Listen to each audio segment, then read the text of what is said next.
What's going on, guys? This is Don from Supr-Tech. Finally getting around to building this remix frame, so I wanted to just go over a little bit of the process of what I do to kind of customize the frame. You know, being from an arts background, I kind of try to, you know, incorporate a little bit more color and things. I'll show you. For example, I try to put a little bit more, you know, artistic value into the quads, you know, because I feel like it makes it a little bit more personal. So I'm gonna go ahead and share a little bit with you guys of how I go ahead about that process. As you can see here, we have some things, and I'll get a little bit closer so you can check it out in detail. First off, we got frame. Then we're gonna be running the race flight bolt and Revolt stack in this one here. You know, as usual, we got the capacitors and stuff like that. We also got some 3D printed capacitor mounts that mount onto the arms. I got those from a gentleman named Mike. His last name's kind of long, so forgive me, but I'll post the link in the description. And, or better yet, I will post his name in the description because I'm not sure if he has a link, but if I can find one, I'll put that there too. And next, we are going to be running the T-Motor F40 2600 kV, which I went ahead and took the liberty of doing a little bit of gold custom painting on, and I'll show you guys how I went about that in a second. We're going to be running the VTX that shall not be named because it was affordable, so I just grabbed it for this build because I wanted to get flying. Right now I have like no quads, only a couple races, so I want to get my freestyle on, and I kind of can't because I don't have anything flying, so I just want to get something flying. And we're going to be running the Foxeer Arrow Mini. Hopefully we don't run into any problems. Hopefully we don't run into any problems putting that bad boy in there, you know, with the mounting brackets and all that, because it's a bit smaller than the HS1177. So I'm hoping we can not have any issues with that. I got a couple of brackets though, hopefully they'll work.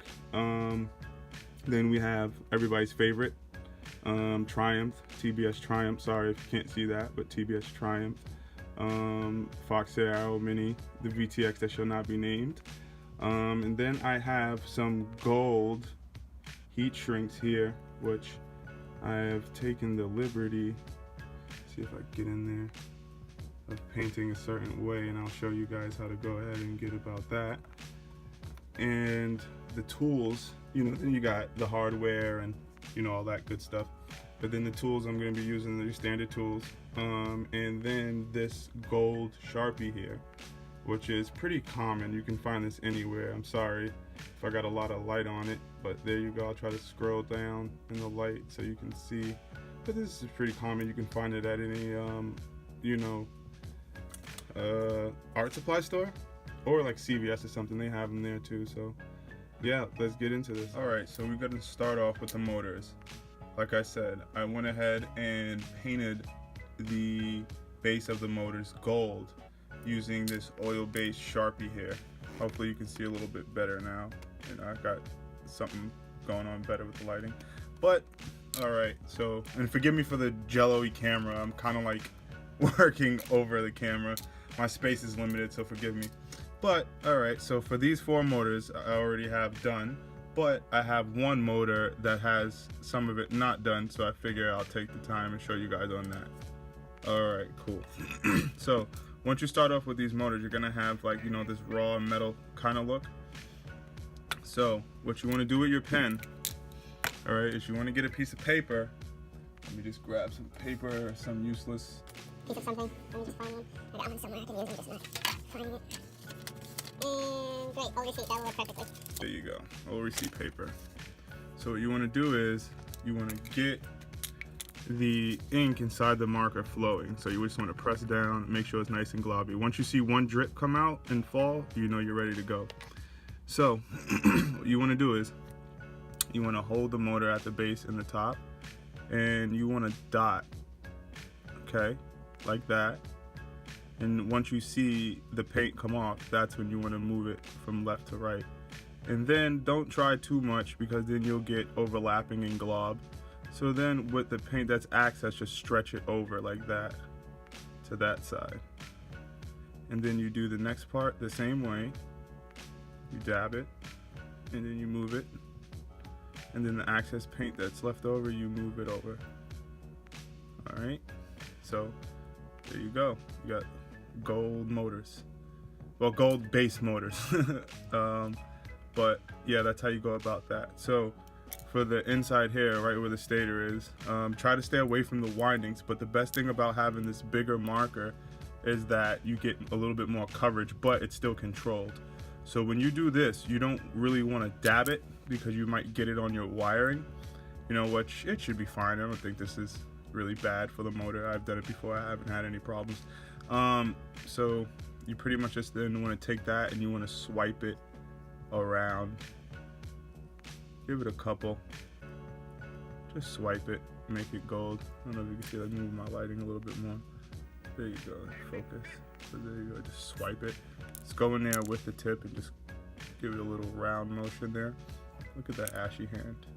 I put lotion on it, I don't know what happened. But anyway, yep, so once you're done that, okay, your motors will look kind of like this. So just give them a chance to dry. Some of them may not come out perfect as the other, but you know, you live and you learn. But just let them dry, you know, at least like, you know, 45 minutes. This ink on the Sharpies is really permanent. It takes a lot for it to come off. You really have to like scrape it off. So I think you should be all right on the front, where if you're gonna take hits, you gotta worry about the chipping get into your motors. Like I said, I haven't had any problems, but depending on your build at your own risk, okay? So now we're gonna also heat shrink the motors, and we are gonna use some black heat shrink because that holds the paint very well. So let's just grab a couple of pieces of that. And if you can't find enough black, use some white. So as you see, I got like a bunch of them, making a mess here. All right. Green also works well too on gold. So if you don't have that, just use all your black, just move to green and white. If you don't have any more black, which it looks like I'm running out of black, but I think I got some over here that may also work. So let's go. Grab some of these pieces out. And oh, god damn it. Sorry, that's weird. Alright. So hopefully we have enough heat shrink to heat shrink our motors. Our motor wires, sorry. I don't know if you guys can see that. Sorry, I'll bring that into the camera. So hopefully we have enough to heat shrink our motor wires. And if we don't, then we'll just do what we have and we'll use some other colors. But like I said, black works best for painting on with gold. So if you have any, use that. So I went ahead and I cut my heat shrink down to the size of my motor wires. Like I said, you're probably gonna need to use a green one. If you don't have enough, I wound up using one green one. Look at that, just right there in the middle. Bing, bing, bing, bing, bing. All right, but so we are now going to paint these heat shrinks with this Sharpie. Keep the paper that you used when you painted your motors so that you don't really have to use, you know, extra material you don't have to use. So what I like to do here is I like to take some tweezers, right, and then go put the heat shrink onto the paper. All right, let me see if I can get a little bit closer here so you can see a little bit better. So what you want to do, right, is same thing, but this time it should be good. It should be ready to go because you already soaked the nib of the marker. So now I just like to hold it down so that I can move it around, and you just paint in one direction. Try not to go side to side, because when you go side to side, it kind of like bubbles up and ruins it. So just go up and down, go lightly. You'll see the paint come out and get on there. Spreads real nice on black and has a nice shiny coat, as you can see. So just take your time. And the reason why I use the tweezers, so like I said, I can turn it around. It's kind of finicky because you know it's real delicate. It's heat shrink, so it flexes around a lot. But use the nib, the bottom of the nib, like so. It's kind of like run it across so you get good coverage. Like I said, just apply in one direction so you get a nice, smooth, evened out coat throughout. And you'll probably have to touch them up because you probably might miss some areas that you notice, but it'll look nice. in the long run. So just take your time and do it. You should be fine. All right, so I'm gonna do the rest of those and I'm gonna come back. So once you're done, you should have something like this going on. You also wanna do the heat shrink for the area closest to the base of the motor. You do it the same way, you just use a different size heat shrink. But once those are all dry, you'll be ready to go and then get those onto your wires. So now we got those all heat shrink down and I think it looks pretty cool. Minus these kind of kinky looking parts, you know, where I had to extend some motor wires, but you know, these aren't brand, here's the double, brand new motor, so we're not gonna hold that, but it looks pretty sick and I think that we are ready to go on the motors front. So before we go ahead and we get everything down on the frame, we have to do the electronics. So like I said, with this, let me just grab something here so I can point everything out. I'll just use this 3mm. Excuse me, I just burped in the camera. But all right, so for our stack, we're going to be using the Raceflight Bolt and the Raceflight Revolt, and I'll show you those. This is the Revolt, so you see that bad boy in there, like that. And Bolt 4-in-1 ESC. This is going to be my first time using a 4-in-1 build, so hopefully I have a good experience. Try to zoom in a little bit here so you can see it a little bit better what we're working with. I think that's a little bit better. So we got the Bolt ESC and we got the Raceflight Revolt, and that kit comes with the gummies and it comes with the wiring harness, so you can just plug that right in, and 2 capacitors, and as well as some pins. I'm not going to use the pins, so we need to get that out of here. Alright, so now we're going to move on to soldering that up.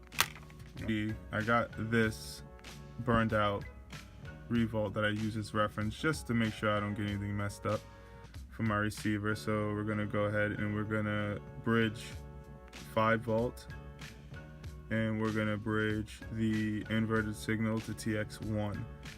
Then we're gonna 10 up the ground 5 volt and signal, and we should be all set to go on the flight controller front. So let's get to doing that.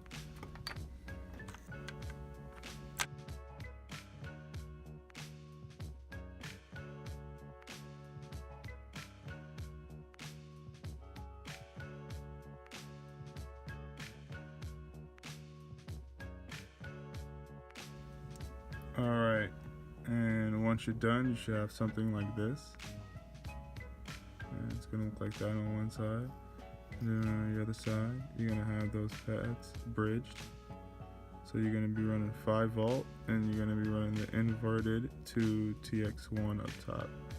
Hopefully you can see that. Yeah, it looks pretty good. You guys can see that. Alright, so get a hold of that.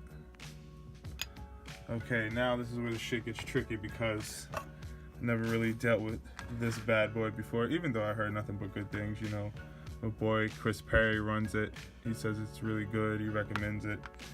I'm trying to get my boy Rambozo to switch over to Raceflight, so why not, you know, make this a good time to, you know, show him why we should switch over to Raceflight. Alright, so let's get going with that.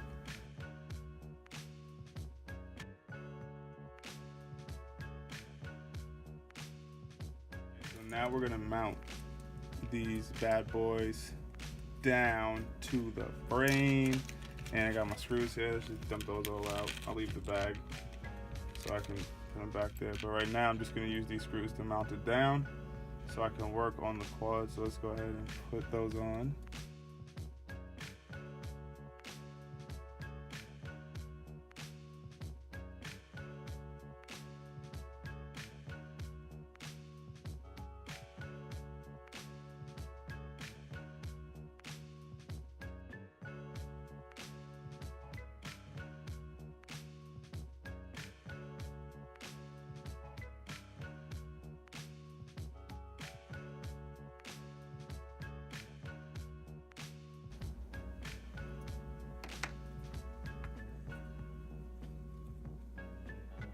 Voila.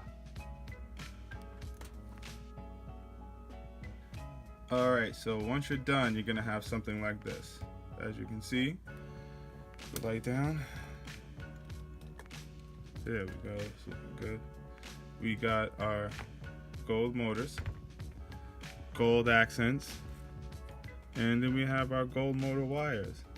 Oh, you're wondering, what's that shiny thing that you got going over your motor wires? Well, there's no way in hell we are going to spend all that time coloring these motors, making them look all nice, and building this quad without having some way to show it off.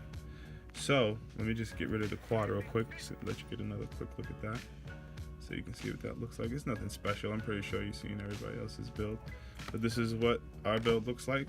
I'll try to back it up a little bit so you can see.